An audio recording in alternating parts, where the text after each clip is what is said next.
ക്രിസ്തുവിനായി, പ്രവർത്തിച്ചാൽ ക്രിസ്തുവിനായി, മരിച്ചാൽ ക്രിസ്തുവിനായി.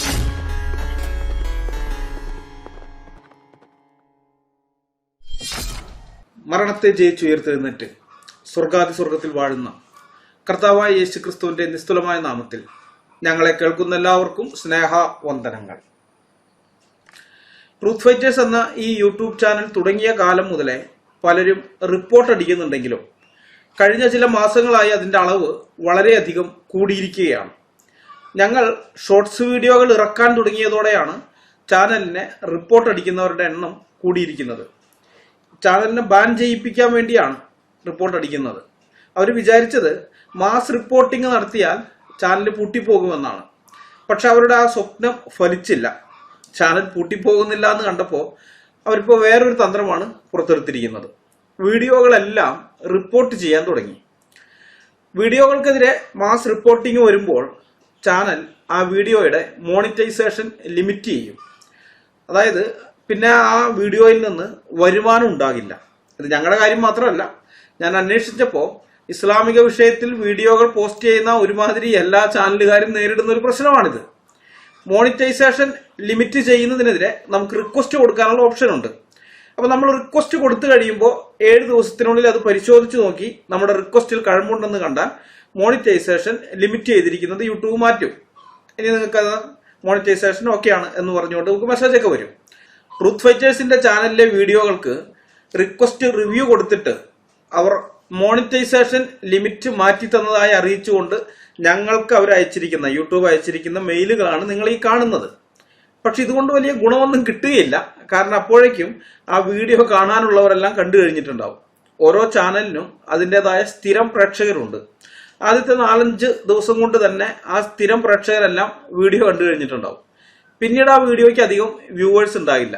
അതുകൊണ്ട് തന്നെ ആ വീഡിയോയിൽ നിന്ന് വരുമാനവും കിട്ടില്ല. വരുമാനം ഒന്നും കിട്ടാതാകുമ്പോൾ ഇസ്ലാമിക വിഷയങ്ങളിലുള്ള വീഡിയോസ് ഇടുന്നത് ആ ചാനൽ കുറയ്ക്കും. എന്നിട്ട് വേറെ വിഷയങ്ങളിലുള്ള വീഡിയോകൾ ഇടാൻ തുടങ്ങും. ഇസ്ലാമിനെ രക്ഷിക്കാൻ വേണ്ടിയുള്ള മുസ്ലിങ്ങളുടെ ഓരോരോ കഷ്ടപ്പാടുകൾ ഇങ്ങനെയൊക്കെയാണ്, നിങ്ങൾ മനസ്സിലാക്കണം. അവർക്ക് ആദ്യം ചാനൽ പൂട്ടിയാൻ നോക്കും, അത് നടക്കുന്നില്ല എന്ന് കണ്ടു കഴിഞ്ഞാൽ പിന്നെ അടുത്ത പരിപാടി ഇങ്ങനെയൊക്കെയാണ്. പക്ഷെ ഞങ്ങളുടെ അടുത്ത് ഇത് വർക്കാവാത്തത് എന്തുകൊണ്ടാണെന്ന് വെച്ചാൽ ഞങ്ങൾ പണം ഉണ്ടാക്കാൻ വേണ്ടിയല്ല ഈ ചാനൽ നടത്തുന്നത്. മനസ്സിലായോ? അങ്ങനെ പണം ഉണ്ടാക്കാൻ വേണ്ടിയായിരുന്നു ഞങ്ങൾ ഈ ചാനൽ നടത്തിയിരുന്നതെങ്കിൽ ദിവസവും ഈ ചാനലിൽ നിന്ന് വീഡിയോ ഇറങ്ങുമായിരുന്നു. വേറെ ഒന്നും വേണ്ട, ക്ലബ് ഹൗസിലെ ചർച്ചകൾ മാത്രം മതി, ലൈവ് ഇട്ടുകൊണ്ടിരുന്നാൽ മതി. ഇഷ്ടംപോലെ മെറ്റീരിയൽസ് നമ്മുടെ കൈവശമുള്ളതാണ്. ക്ലബ് ഹൗസിൽ റൂം സ്റ്റാർട്ട് ചെയ്യുക, സംസാരിക്കുക, ഇവിടേക്ക് ലൈവ് കൊടുക്കുക, അത് ചെയ്താൽ മതി. പക്ഷെ ഞങ്ങൾ പണം ഉണ്ടാക്കാൻ വേണ്ടിയല്ല ഈ ചാനൽ നടത്തുന്നത്. ഞങ്ങളുടെ വിശ്വാസവും പ്രത്യാശയും എന്തെന്ന് ലോകത്തെ അറിയിക്കാൻ വേണ്ടിയും അതോടൊപ്പം കേരളം നേരിടാൻ പോകുന്ന ഒരു വലിയ ഭീഷണിയെ പറ്റിയും ജനങ്ങളെ ബോധവൽക്കരിക്കാൻ വേണ്ടിയാണ് ഞങ്ങൾ ഈ ചാനൽ നടത്തുന്നത്. അതുകൊണ്ട് തന്നെ ഇസ്ലാമിനെ തുറന്നു കാണിച്ചുകൊണ്ടുള്ള വീഡിയോകൾ ഇനിയും ഈ ചാനലിൽ നിന്ന് പുറത്തു വരും.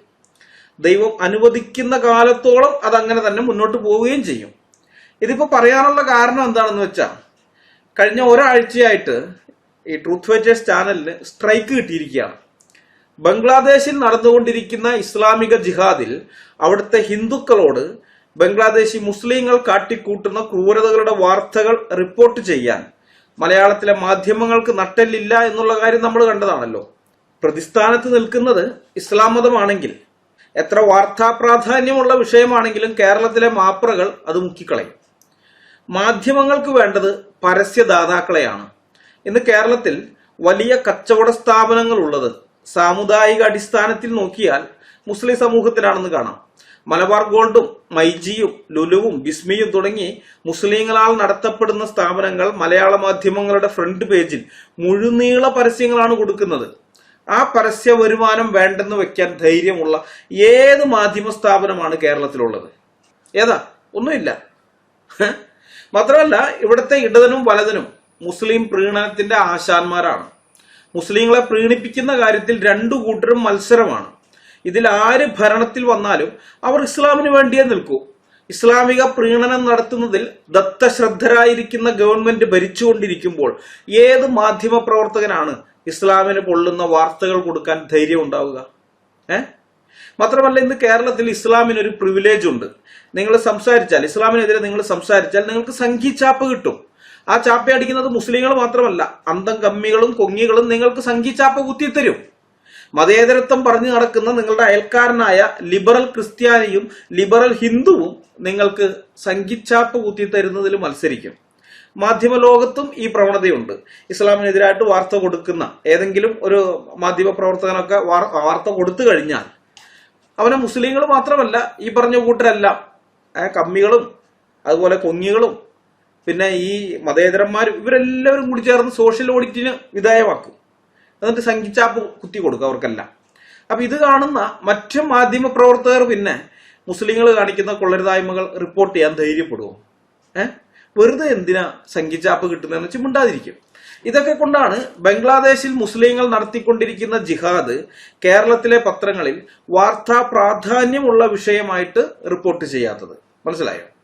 ഇനി സോഷ്യൽ മീഡിയ എടുത്താൽ അവിടെയും ഇസ്ലാം വിശുദ്ധ പശുവാണ്, തൊടാൻ പാടില്ല. പാകിസ്ഥാനിലെയും ഈജിപ്തിലെയും നൈജീരിയയിലെയും ഇറാഖിലെയും സിറിയയിലും ഒക്കെ മുസ്ലിങ്ങൾ അവിടുത്തെ അമുസ്ലിങ്ങളോട് കാണിക്കുന്ന ക്രൂരതകളുടെ വാർത്തകളും ചിത്രങ്ങളും പോസ്റ്റ് ചെയ്തതിന്റെ പേരിൽ ഫേസ്ബുക്ക് തന്നെ എന്നെ എത്രയോ പ്രാവശ്യം ബാൻ ചെയ്തിട്ടുണ്ടെന്ന് അറിയാമോ? എനിക്ക് ഓർമ്മയില്ല, എനിക്ക് എണ്ണിയെ തീരില്ല, അത്ര അധികം പ്രാവശ്യം. അതിൽ ഒരെണ്ണം എനിക്കിപ്പോഴും നല്ല ഓർമ്മയുണ്ട്. നൈജീരിയ മുസ്ലിങ്ങൾ നടത്തിയ കൂട്ടക്കൊലയെക്കുറിച്ച് ഏഷ്യാനെറ്റിന്റെ പേജിൽ വന്ന വാർത്ത ഞാൻ ഷെയർ ചെയ്തതിനാണ് എനിക്ക് ബാൻ കിട്ടിയത്. 28 ദിവസത്തേക്ക് എനിക്ക് ബാൻ കിട്ടി. അപ്പൊ എന്റെ രണ്ടാമത്തെ ഐഡിയിൽ നിന്ന് ഞാൻ പോയി നോക്കി. അപ്പൊ ഒറിജിനൽ സാധനം ഉണ്ടല്ലോ, അതായത് ഏഷ്യാനെറ്റിന്റെ പേജിൽ വന്ന ആ വാർത്ത അത് അങ്ങനെ തന്നെ കിടക്കുന്നുണ്ട്. ഏഷ്യാനെറ്റിന്റെ ഫേസ്ബുക്ക് പേജിൽ ആ വാർത്ത അങ്ങനെ തന്നെ കിടക്കുന്നുണ്ട്. അത് ഒന്നും ചെയ്തിട്ടില്ല, അതിനൊരു പ്രശ്നവും ഇല്ല. പക്ഷെ അത് ഷെയർ ചെയ്ത എന്റെ പ്രൊഫൈൽ ബാൻ ചെയ്യപ്പെട്ടിരിക്കുന്നു. ഞാൻ തെറ്റായ കാര്യം, അവരുടെ റൂൾസ് ആൻഡ് റെഗുലേഷൻസിന് വിരോധമായിരിക്കുന്ന ഒരു കാര്യമാണ് പ്രചരിപ്പിക്കുന്നത്, ഷെയർ ചെയ്യുന്നതെന്നും പറഞ്ഞിട്ട്. പക്ഷെ അത് പോസ്റ്റ് ചെയ്തവരുടെ സാധനം അപ്പോഴും അവിടെ തന്നെ കിടപ്പുണ്ടിട്ട. അപ്പൊ ഇതോടുകൂടിയാണ് എനിക്ക് ഫേസ്ബുക്കിനോടൊരു മടുപ്പ് വന്ന് ഞാൻ ഫേസ്ബുക്ക് ഉപയോഗം കുറച്ചതും പിന്നീട് യൂട്യൂബിലേക്കൊക്കെ കൂടുതൽ ശ്രദ്ധ കേന്ദ്രീകരിക്കാൻ തുടങ്ങുകയൊക്കെ ചെയ്യുന്നത്. ഈ യൂട്യൂബും ഇസ്ലാമിക പ്രീണനത്തിന്റെ കാര്യത്തിൽ മോശമല്ല. ബാലിവുഡിൽ നിന്ന് ഇറങ്ങുന്ന വീഡിയോകളെ എക്സ്പോസ് ചെയ്തുകൊണ്ട് വാട്സാപ്പിൽ കിട്ടിയ ഒരു വീഡിയോ അപ്ലോഡ് ചെയ്തതിനാണ് ട്രൂത്ത് ഫൈറ്റേഴ്സ് ചാനലിന് ആദ്യമായിട്ടൊരു സ്ട്രൈക്ക് കിട്ടുന്നത്. ഈ ചാനലിൽ ആദ്യമായിട്ട് കിട്ടുന്നത്. അപ്പൊ ഈ സ്ട്രൈക്കിൽ പറഞ്ഞ കാരണം ഞങ്ങൾ വ്യാജ വാർത്ത പ്രചരിപ്പിക്കുന്നു എന്നായിരുന്നു. നിങ്ങൾ ചിന്തിച്ചു നോക്കണം, ബാലിവുഡിൽ നിന്നും ഇറക്കുന്ന വ്യാജ വീഡിയോകളുടെ കള്ളത്തരങ്ങളായിട്ട് വേറെ എവിടെയൊക്കെയോ നടന്ന കാര്യം അതെല്ലാം ഗാസയിൽ ഇസ്രായേലാണ് ചെയ്യുന്നതെന്നും പറഞ്ഞ് ഇവർ പ്രചരിപ്പിക്കുകയാണ്. സിറിയയില് ഇവർ തമ്മില് അസദിന്റെ കൂട്ടരും പിന്നെ വിമതരും തമ്മിലുള്ള ആ യുദ്ധത്തിന്റെ സമയത്ത് കൊന്ന ആൾക്കാരെ, അങ്ങനെ കൊല്ലപ്പെട്ട ആൾക്കാരുടെ മൃതശരീരമൊക്കെ വെച്ചിട്ട് ഇതാ ഇസ്രായേൽ ഗാസയിൽ നിരപരാധികളെ കൊന്നു എന്ന് പറഞ്ഞിട്ട്, അതല്ലെങ്കിൽ ഹോളിവുഡ് സിനിമകളിലെ ഓരോരോ രംഗങ്ങളൊക്കെ എടുത്തിട്ടാണ്, ഷോലെ സിനിമയെന്ന് വരെ എടുത്തിട്ടുണ്ട് ഉമ്മാര്, അതൊക്കെ എടുത്തിട്ടാണ് ഇവർ വീഡിയോ ഇറക്കിയിരിക്കുന്നത്. കണ്ടില്ലേ, കൊല്ലുന്നു, ഇസ്രായേൽ കൊല്ലുന്നു എന്നും പറഞ്ഞിട്ട്. അപ്പൊ അങ്ങനെ ഇറക്കിയിരിക്കുന്ന വീഡിയോകളുടെ സത്യാവസ്ഥ തുറന്നു കാണിച്ച വീഡിയോ അത് യൂട്യൂബിന്റെ കണ്ണിൽ വ്യാജ വാർത്ത പ്രചരിപ്പിക്കുന്ന വീഡിയോ ആണ്. എന്നാൽ ഈ ബാലിവുഡിൽ നിന്ന് ഇറങ്ങുന്ന ഇത്തരം ഫേക്ക് വീഡിയോകൾ ആർക്കും യൂട്യൂബിൽ ഇഷ്ടം പോലെ അപ്ലോഡ് ചെയ്യാം, ഒരു പ്രശ്നവും ഇല്ല. ഇതാണ് യൂട്യൂബിലെ അവസ്ഥ. ഇത്രയെങ്കിലും മെച്ചമുള്ളതെന്ന് പറയാൻ ഇപ്പോൾ എക്സ് എന്നറിയപ്പെടുന്ന പണ്ടത്തെ ട്വിറ്റർ ആണ്. അവിടെ സ്ഥിതി വ്യത്യസ്തമാണ്. അതിന്റെ ഉടമസ്ഥനായ എലോൺ മസ്ക് അഭിപ്രായ സ്വാതന്ത്ര്യത്തിന് വേണ്ടിയാണ് ഇപ്പോൾ നിലനിൽക്കുന്നത്. ഇപ്പോൾ ഞാൻ എടുത്തു പറയാണ്, നാളത്തെ അവസ്ഥ എങ്ങനെയായിരിക്കും എന്ന് അറിയില്ല. നാളെ ആ മനുഷ്യനും ഒരുപക്ഷെ ഇവരെ പോലെയൊക്കെ തന്നെ, ഈ സക്കർബർഗിനെ പോലെയും അതുപോലെ ഗൂഗിളിന്റെ അല്ലെങ്കിൽ യൂട്യൂബുകാരെ പോലെയൊക്കെ മാറുമെന്ന് നമുക്ക് അറിയാൻ പറ്റില്ല. പക്ഷെ ഇപ്പൊ എന്തായാലും അയാൾ അഭിപ്രായ സ്വാതന്ത്ര്യത്തിന് വേണ്ടി നിലനിൽക്കുന്നുണ്ട്. അതുകൊണ്ട് തന്നെ ബംഗ്ലാദേശിലെ മുസ്ലിങ്ങൾ അവിടെയുള്ള ഹിന്ദുക്കളുടെ നേരെ നടത്തുന്ന ജിഹാദിന്റെ ക്രൂരതകളുടെ വീഡിയോകൾ ബംഗ്ലാദേശിൽ നിന്നുള്ളവർക്ക് എക്സിൽ പോസ്റ്റ് ചെയ്യാൻ പറ്റുന്നുണ്ട്. മനസാക്ഷിയുള്ള മനുഷ്യരെ സംബന്ധിച്ചിടത്തോളം ആ വീഡിയോകൾ വളരെ അലോസരമുണ്ടാക്കുന്നവയാണ്.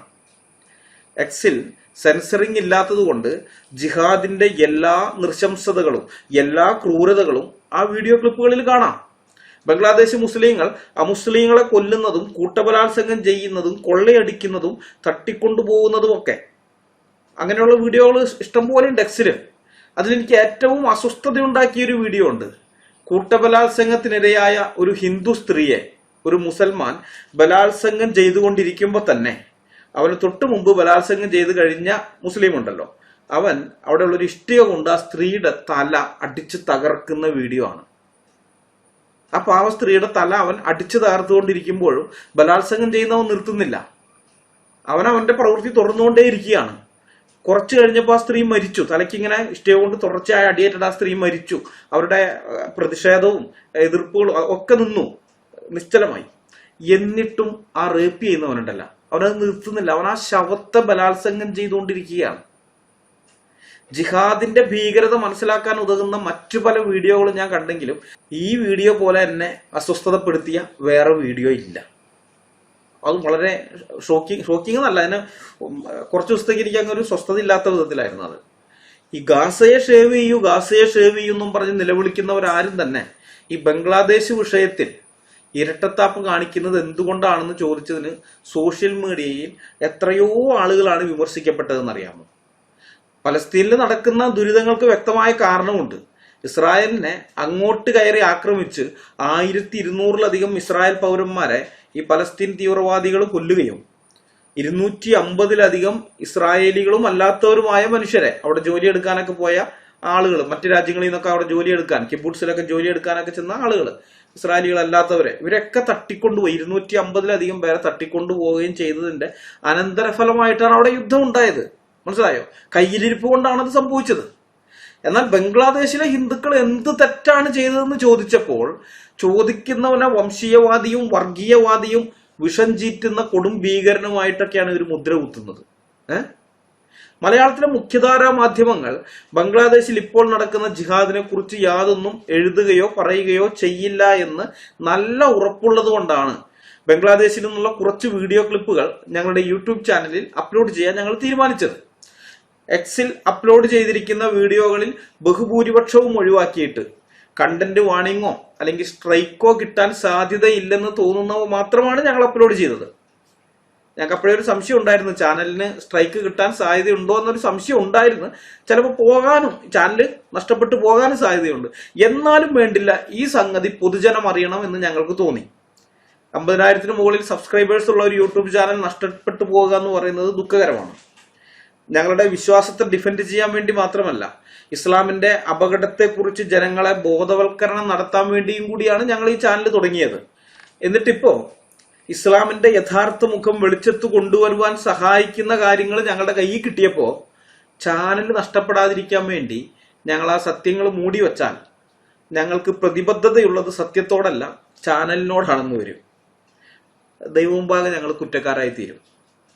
അപ്പൊ ആ ഒരു ബോധ്യം വന്നപ്പോഴാണ് അതിനേക്കാളും നല്ലത്, ദൈവമുമ്പാകെ കുറ്റക്കാരായിരിക്കുന്നതിനേക്കാളും നല്ലത് ഈ ചാനൽ നഷ്ടപ്പെടുത്തെങ്കിൽ നഷ്ടപ്പെട്ടു പോകട്ടെ എന്ന് തന്നെ ചിന്തിക്കുന്നതാണ്. അപ്പൊ ആ ഒരു ബോധ്യത്തിലാണ് ഞങ്ങൾ ബംഗ്ലാദേശിൽ നിന്നുള്ളവർ എക്സിൽ പോസ്റ്റ് ചെയ്ത വീഡിയോകളിൽ നിന്ന് യൂട്യൂബിന്റെ കമ്മ്യൂണിറ്റി സ്റ്റാൻഡേർഡ്സ് അനുസരിച്ചുള്ള വീഡിയോ ക്ലിപ്പുകൾ തെരഞ്ഞെടുത്ത് അപ്ലോഡ് ചെയ്തത്. പക്ഷെ എന്നിട്ടും സ്ട്രൈക്ക് കിട്ടി. ഒരാഴ്ചത്തേക്ക് TFന്റെ ചാനലിൽ വീഡിയോകളൊന്നും പോസ്റ്റ് ചെയ്യാൻ പറ്റിയില്ല. ഈ മുസ്ലിങ്ങളെ പിണക്കാൻ സക്കർബർഗിനെ പോലെ യൂട്യൂബിനും മനസ്സില്ല. ഈ സിറ്റുവേഷൻ നാളെയും ആവർത്തിക്കപ്പെടാം. ജിഹാദികൾ അഴിഞ്ഞാടുന്ന സമയത്ത് ഇസ്ലാമിനെ തുറന്നു കാണിക്കുന്ന കാര്യങ്ങൾ പോസ്റ്റ് ചെയ്യുന്ന ചാനലിന് സ്ട്രൈക്ക് കൊടുത്ത് ഒരാഴ്ചത്തേക്ക് നിശബ്ദമാക്കാൻ ഇനിയും അവർക്ക് സാധിക്കും. എന്നിട്ട് ആ ജിഹാദിന്റെ പൊടിപടലങ്ങളൊക്കെ അവിടെ അടങ്ങിക്കഴിയുമ്പോൾ, അതൊക്കെ ഒതുങ്ങി കഴിയുമ്പോൾ വീണ്ടും ഈ ചാനല് തിരിച്ചു വരും. ഒരാഴ്ച കഴിയുമ്പോഴേക്കും വരും. പക്ഷെ അപ്പോഴേക്കും വിഷയത്തിന്റെ ചൂട് നഷ്ടപ്പെട്ടിട്ടുണ്ടാവും. അപ്പൊ ഇതിങ്ങനെ ഒരു സംഗതി നാളെയും ആവർത്തിക്കപ്പെടാം. അതിനെ എങ്ങനെ മറികടക്കണം എന്നാലോചിച്ചപ്പോ ഞങ്ങളുടെ മനസ്സിൽ വന്ന കാര്യമാണ് നിങ്ങളുടെ മുമ്പാകെ ഇപ്പോ അറിയിക്കുന്നത്, ഇപ്പൊ പറയാൻ പോകുന്നത്. ട്രൂത്ത് ഫൈറ്റേഴ്സിന് എക്സിൽ ഒരു അക്കൗണ്ട് ഉണ്ട്. ക്ലബ് ഹൗസിൽ ആക്റ്റീവ് ആയിരിക്കുന്നത് പോലെ എക്സിൽ ഇതുവരെ ഞങ്ങൾ ആക്റ്റീവ് ആയിരുന്നില്ല. വല്ലപ്പോഴും എന്തെങ്കിലുമൊക്കെ അതിൽ പോസ്റ്റ് ചെയ്യുക മാത്രമേ ചെയ്തിരുന്നുള്ളൂ. എന്നാൽ ഇപ്പോഴത്തെ സംഭവത്തോടെ ഞങ്ങൾ എക്സിലും ആക്റ്റീവ് ആകാൻ തീരുമാനിച്ചിരിക്കുകയാണ്. നിങ്ങൾ അറിയേണ്ടതും എന്നാൽ യൂട്യൂബിലിട്ടാൽ ചാനൽ അടിച്ചു പോവുകയും ചെയ്യുന്നതുമായ കാര്യങ്ങൾ ഞങ്ങൾ ഇനി മുതൽ എക്സിൽ പോസ്റ്റ് ചെയ്യുന്നതായിരിക്കും. എന്നിട്ട് ഇവിടെ ഒരു കമ്മ്യൂണിറ്റി പോസ്റ്റ് ഇട്ടാൽ മതി. താല്പര്യമുള്ളവർക്ക് ഇതാ ഇങ്ങനെ ഞങ്ങളൊരു സംഗതി ഇട്ടിട്ടുണ്ട്, എക്സിൽ ചെന്ന് അത് കാണാം. അതല്ലാന്നുണ്ടെങ്കിൽ വീഡിയോ ആയിട്ട്, ഞങ്ങളൊരു വീഡിയോ ആയിട്ട് ചെയ്യുമ്പോൾ ഇതിവിടെ വീഡിയോ ആയിട്ട് കാണിക്കാൻ പറ്റില്ല, കാണിച്ചു കഴിഞ്ഞാൽ ചാനലിന് പണി കിട്ടും. അതുകൊണ്ട് താല്പര്യമുള്ളവർ എക്സിൽ പോയി കണ്ടോന്നും പറഞ്ഞ് അതിന്റെ ലിങ്ക് ഞങ്ങൾ ഡിസ്ക്രിപ്ഷനിൽ കൊടുത്താലും മതി. മനസ്സിലായോ? അപ്പൊ താല്പര്യമുള്ളവർ അവിടെ ചെന്ന് കാണട്ടെ, അതായിരിക്കും നല്ലത് എന്ന് ഞങ്ങൾക്ക് തോന്നി. അതുകൊണ്ടാണ് ഇങ്ങനെ ഒരു തീരുമാനം. അപ്പൊ എക്സിൽ ട്രൂത്ത് ഫൈറ്റേഴ്സിനുള്ള അക്കൗണ്ടിന്റെ ലിങ്ക് അത് ഞാനിവിടെ ഡിസ്ക്രിപ്ഷനിൽ ഇടാം. താല്പര്യമുള്ളവർ ആ ലിങ്കിൽ കയറി ട്രൂത്ത് ഫൈറ്റേഴ്സിനെ ഫോളോ ചെയ്താൽ മതി.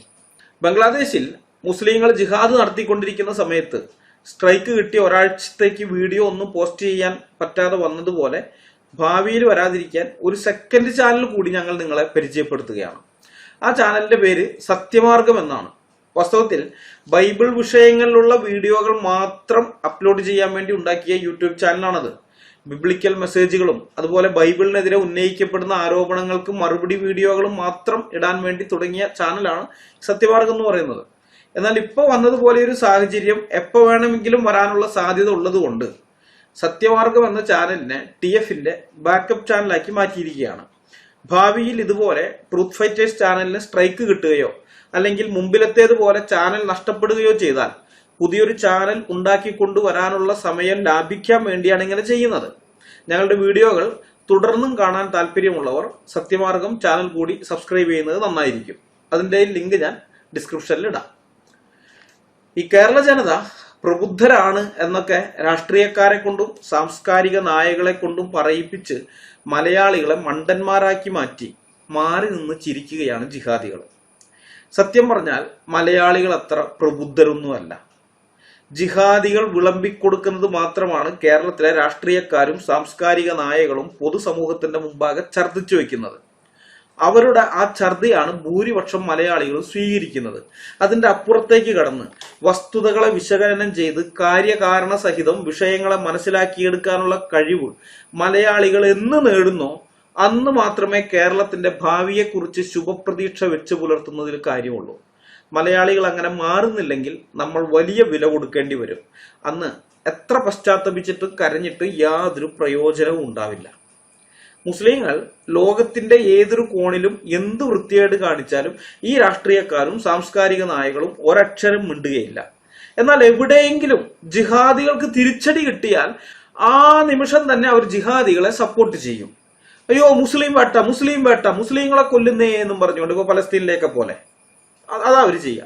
രാഷ്ട്രീയക്കാർക്ക് ഇത് വോട്ട് ബാങ്ക് നിലനിർത്താനുള്ള പ്രഹസനമാണെങ്കിൽ സാംസ്കാരിക നായകൾക്ക് ഇത് ഈന്തപ്പഴത്തിന്റെയും ഫ്ലൈറ്റ് ടിക്കറ്റിന്റെയും ഒക്കെ കാര്യമാണ്. മനസ്സിലായ? അവാർഡുകളുടെ അതുപോലെ പ്രസംഗിക്കാൻ വേദി കിട്ടുന്ന അങ്ങനെ പല പല കാര്യങ്ങളാണ്. ഹമാസിനെ സ്വാതന്ത്ര്യ സമര പോരാളികളായി വരെ ഇവിടെ രാഷ്ട്രീയക്കാർ പ്രഖ്യാപിച്ചിട്ടുണ്ട്. ഏത് രീതിയിലായാലും മുസ്ലിങ്ങളെ സുഖിപ്പിക്കുക, വോട്ട് വാങ്ങുക, അതാണ് ഇടതിന്റെയും വലതിന്റെയും ലക്ഷ്യം. അപ്പൊ അത് മനസ്സിലാക്കി അതിനെതിരെ നിൽക്കുക എന്നുള്ളതാണ് കേരളത്തിന്റെ ഭാവിയിൽ ആശങ്കയുള്ള ജനാധിപത്യ ബോധമുള്ള ഏതൊരാളും ചെയ്യേണ്ടത്. അതുകൊണ്ടാണ് ഞങ്ങൾ വളരെ റിസ്ക് എടുത്ത് ഈ കാര്യങ്ങൾ നിങ്ങളുടെ മുമ്പാകെ അറിയിക്കുന്നത്. ഇനി അതിനോട് അനുകൂലമായിട്ട് പ്രതികരിക്കേണ്ട ഉത്തരവാദിത്വം നിങ്ങളുടെയാണ്, പൊതുസമൂഹത്തിന്റെയാണ്. മനസ്സിലായോ? ഞങ്ങൾക്ക് ഇതൊക്കെ നിങ്ങളുടെ മുമ്പാകെ കൊണ്ടുവരാനേ പറ്റുകയുള്ളൂ. ഇൻഫർമേഷൻസ് അവിടുന്ന് ഇവിടുന്ന് എല്ലാം കളക്ട് ചെയ്തിട്ട് നിങ്ങളുടെ മുമ്പാകെ കൊണ്ടുവന്നതാ ഇതാണ് സംഗതി, ഇസ്ലാം എന്ന് പറയുന്നത് ഇന്നതാണ്. ഹദീസുകൾ പരിശോധിച്ച് നോക്കുന്നു, ഞങ്ങൾ തഫ്സീറുകൾ നോക്കുന്നു, ഫത്വ നോക്കുന്നു, ഇങ്ങനെ കുറെ ഞങ്ങളുടെ നല്ലൊരു സമയം അതിനു വേണ്ടി ഞങ്ങൾ ചെലവഴിച്ച് അവിടുന്നെല്ലാം ആ വിവരങ്ങളെല്ലാം കൊണ്ടുവന്ന് നിങ്ങളുടെ മുമ്പാകെ അവതരിപ്പിക്കുന്നു. അതോടൊപ്പം തന്നെ ഞങ്ങൾ ഈ പറയുന്ന കാര്യങ്ങൾ ചരിത്രത്തിൽ, ഇസ്ലാമിന്റെ ചരിത്രത്തിൽ നടന്നിട്ടുള്ള കാര്യങ്ങളൊക്കെ ഇന്നും എവിടെയെങ്കിലുമൊക്കെ ആവർത്തിക്കപ്പെടുന്നത് കാണുമ്പോൾ അതും ഞങ്ങൾ എടുത്തുകൊണ്ട് വന്നതാ ഇത് അവിടെ സംഭവിച്ചത് നാളെ നമ്മുടെ നാട്ടിൽ സംഭവിക്കും എന്ന് പറഞ്ഞ് നിങ്ങളുടെ മുമ്പാകെ വെക്കുകയാണ്. അപ്പൊ അങ്ങനെ വരുന്ന സമയത്ത് അതിനെ ആ വിഷയത്തെക്കുറിച്ച് ചിന്തിക്കുകയും ക്രിയാത്മകമായിട്ട് അതിനെതിരെ പ്രതികരിക്കുകയും ചെയ്യുക എന്നുള്ളത് നിങ്ങളുടെ ഉത്തരവാദിത്തമാണ്. കാരണം ഞങ്ങൾ കുറച്ചുപേര് വിചാരിച്ചുകൊണ്ടൊന്നും ഈ നാട് നന്നാകാൻ പോകുന്നില്ല.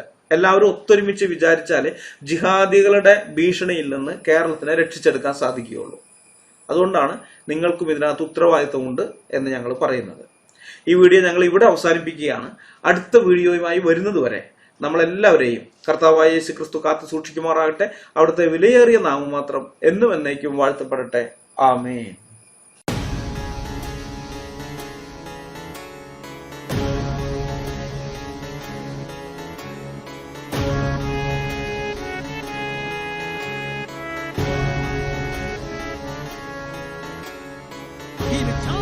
ക്രിസ്തുവിനായി പ്രവർത്തിച്ചാൽ ക്രിസ്തുവിനായി മരിച്ചാൽ ക്രിസ്തുവിനായി